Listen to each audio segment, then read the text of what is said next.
Аянд баримтат сууг.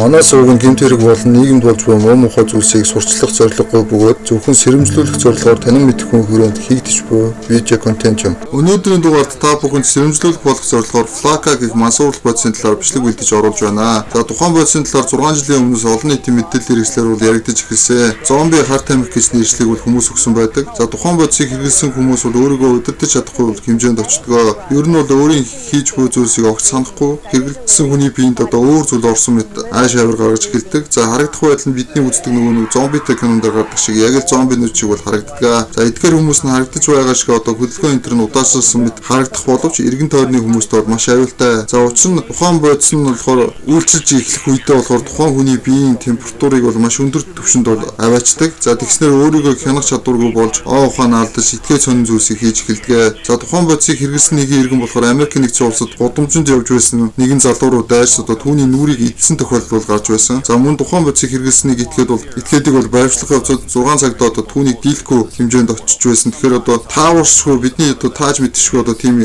зан хүч чадал ч юм уу нэг тийм одоо байдалтай байдаг гэсэн үг. Тэгэхээр уг бодисыг бол хэрэглэсэн хүнийг бас амьдрал дээр бодит чөтгөр гэж бас үздэг. За хэрэглэсэн хүмүүс нь болохоор маш ихтгэл сонио авир гаргадаг нь одоо тааваршгүй байдаг. Хар тамхи гэдэг бол үхэл гэж ойлгох хэрэгтэй. Тухайн бодисыг одоо гол ханганы нийлүүлэгч нь болохоор хятад улс. За лабораторийн аргаар бол гаргадаг синтетик төрлийн бодис юм байна. Хар тамхи гэдэг ойлголт бол одоо бидний үздэг кинонд гардаг шиг одоо нунтаг цагаан зүйл гэдэг ойлголт бол аль хэзээний үгүй болсон. Ер нь бол тухайн бодисыг хэрэглэж одоо мансуурчлал байвал хар тамхи гэж ойлгох хэрэгтэй. За ийм бэлтгэл шингэн хатуу тарьдаг сордог одоо ямар ч төрлөөр бол байж болно. Тэгэхээр та бүхэн энэ төрлийн одоо мэдээлэлтэй болж байж эргэн тойрны одоо хайртай хүмүүсээ энэ зүйлсээс урьдчилан сэргийлж чадна гэж бол бодож байна. Мансуурлах бодис нь одоо нийгмийн ямар ч давхаргыг харгалзахгүй баян ядуу боловсралтай боловсралгүй за өсвөр нас идэр нас хөгшин залуу одоо хинч бай мансуурлах бодис одоо донд хавилтай нийгмийн дахал юм аа. Ийм тийм төрлийн мэдээлэл одоо сайжруулахыг та бүхнээс хүсэж байна. Фон видеог одоо бодитоор нь үзхийг хүсвэл бичлэгний доор байрлах ашигласыг сурвалж хэсэгт холбоосыг нь бол байршуулсан байгаа. Та бүхэн холбоосоор нэвтрэн орж бодит бичлэгийг үзэж сонирхох боломжтой. Хар тамхи бол үхэл